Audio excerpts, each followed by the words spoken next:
Hello everyone, this is काजल और crystal all study platform पे आप सभी का एक बार फिर से स्वागत है। और जैसा कि हम सब CUET के लिए डोमेन सब्जेक्ट सोशियोलॉजी को पढ़ रहे हैं, हमारा टॉपिक है सोशल इनइक्वालिटी एंड एक्सक्लूजन। आज हम देखेंगे आदिवासी स्ट्रगल्स।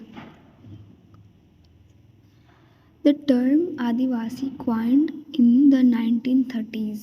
जो आदिवासी शब्द जो है वो 1930s में बना था। It connotes political awareness and the assertion of rights। यह जो है वो राजनीतिक जागरूकता की ओर संकेत करता है और अधिकारों पे जोर देता है। Literally meaning original inhabitants. इसका लिटरली मीनिंग जो होता है वो वास्तविक निवासी होता है। इसके शब्द से ही पता चलता है। आदिवासी, आदि मतलब पूर्व से, बहुत पहले से, वासी मतलब निवासी, जहाँ पे बहुत पहले से लोग रहते हैं उन्हें, जो जिस जगह पे बहुत पहले से रहते हैं उन्हें आदिवासी कहते हैं। Internal colonialism faced by tribals in the name of national development. राष्ट्रीय विकास के नाम पर ट्राइबल्स जो है वो आंतरिक उपनिवेशवाद का सामना करते हैं। से गवर्नमेंट मोनोपोली ओवर फॉरेस्ट, जंगलों पे जो सरकार जो है वो मोनोपोली कर लेती है। Mining industries, displacement from there lands, उन्हें अपनी ज़मीनों से हटा दिया जाता है। Dam projects, acquisition of land by government. Dam projects के लिए जो गवर्नमेंट जो है उनके लैंड को अधिग्रहित कर लेती है।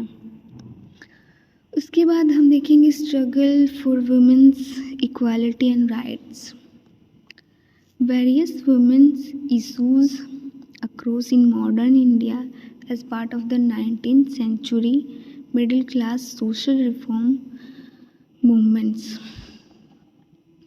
19वीं शताब्दी के मध्य में जो है आधुनिक भारत के सामने जो भी वुमेन से रिलेटेड इश्यूज़ थे उनके लिए सोशल मूवमेंट शुरू हो गया, सामाजिक सुधार आंदोलन शुरू हो गया, जो थे the anti sati campaign led by Raja Ram Mohan Roy in Bengal, who established the Brahmo Samaj इन 1828। सती प्रथा के खिलाफ जो है राजा राम मोहन रॉय द्वारा बंगाल में कैंपेन चलाया गया था। इन्होंने ब्रह्म समाज की स्थापना की थी 1828 में। Campaign against Sati, child marriage and efforts were made for widow remarriage. इन्होंने सती प्रथा के खिलाफ कैंपेन चलाया, बाल विवाह के खिलाफ चलाया, फिर विधवा पुनर्विवाह के लिए इन्होंने एफर्ट्स किए बहुत सारे। उसके बाद है Ranade started the widow remarriage movement in the Bombay presidency and also attacked the caste and gender oppression. MG Ranade जिन्हें कहते हैं, उन्होंने विधवा पुनर्विवाह आंदोलन चलाया था बॉम्बे प्रेसिडेंसी में, और उन्होंने जाति प्रथा और लिंग भेदभाव पे भी प्रहार किया था।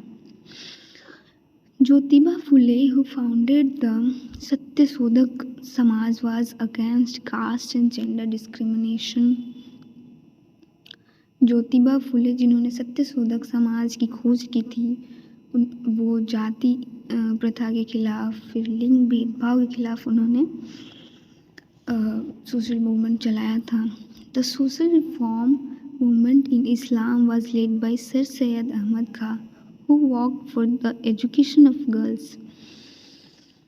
इस्लाम में समाज सुधार आंदोलन को जो है सर सैयद अहमद खान द्वारा चलाया गया था, जिन्होंने महिलाओं के शिक्षा के लिए, लड़कियों की शिक्षा के लिए काफ़ी काम किए थे।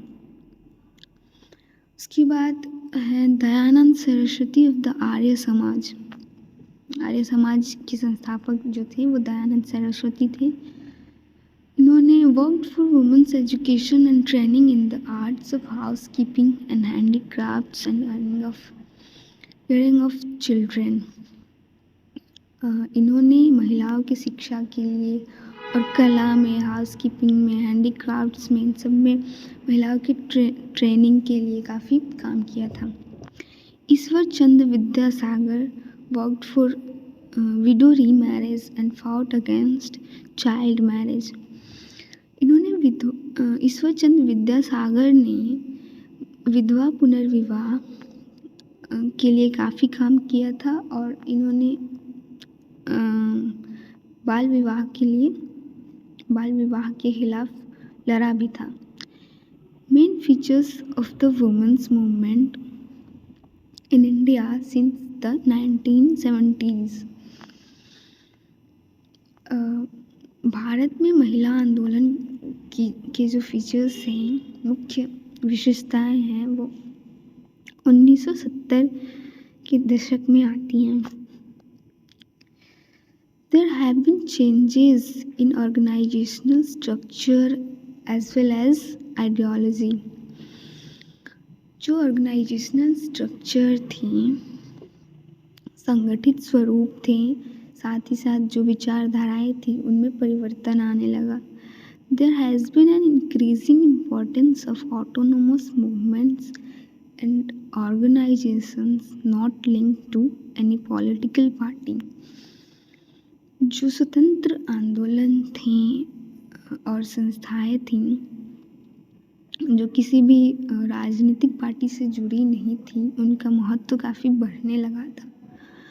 New issues such as violence against women, the rape of women in police custody, dowry, murders, legal changes in land rights, employment have emerged.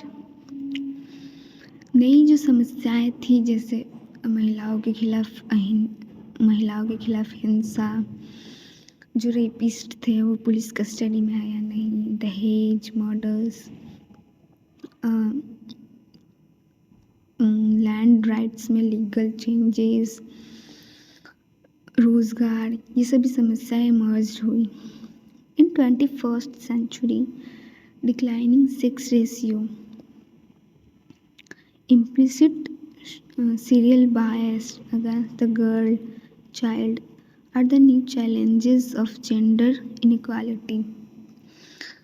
21वीं सदी में सेक्स रेशियो का गिरना, इम्प्लिसिट सीरियल बायस मतलब कि अंतर्निहित क्रमिक पूर्वाग्रह, जो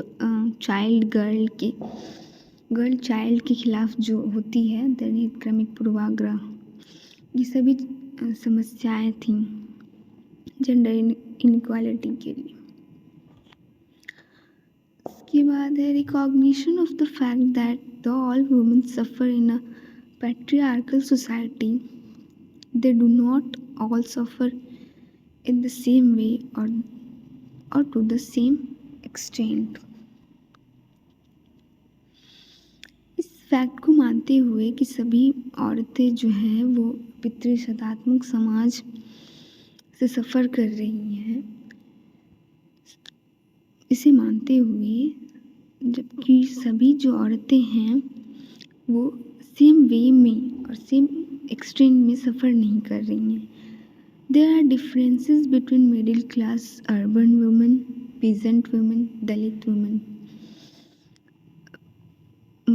मध्यवर्गीय अर्बन महिलाएं जो हैं, किसान महिलाएं हैं, दलित महिलाएं हैं, इन सब में डिफरेंसेस हैं, इन सब के सफ़र में डिफरेंसेस हैं। ये जो समस्याओं का सामना कर रही हैं, उन सब में डिफरेंसेस हैं।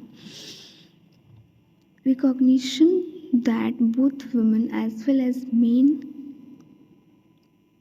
Recognition that both women as well as men are oppressed by gender roles।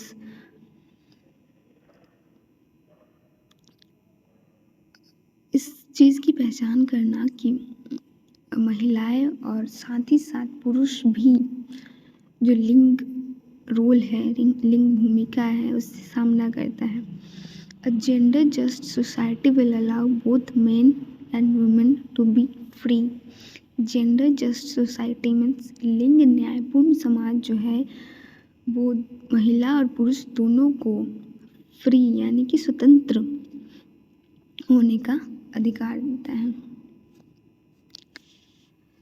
तो इस लेक्चर में हम इतना ही रहने देते हैं, बाकी का हम अगले लेक्चर में देखेंगे। तब तक के लिए all the best, bye bye.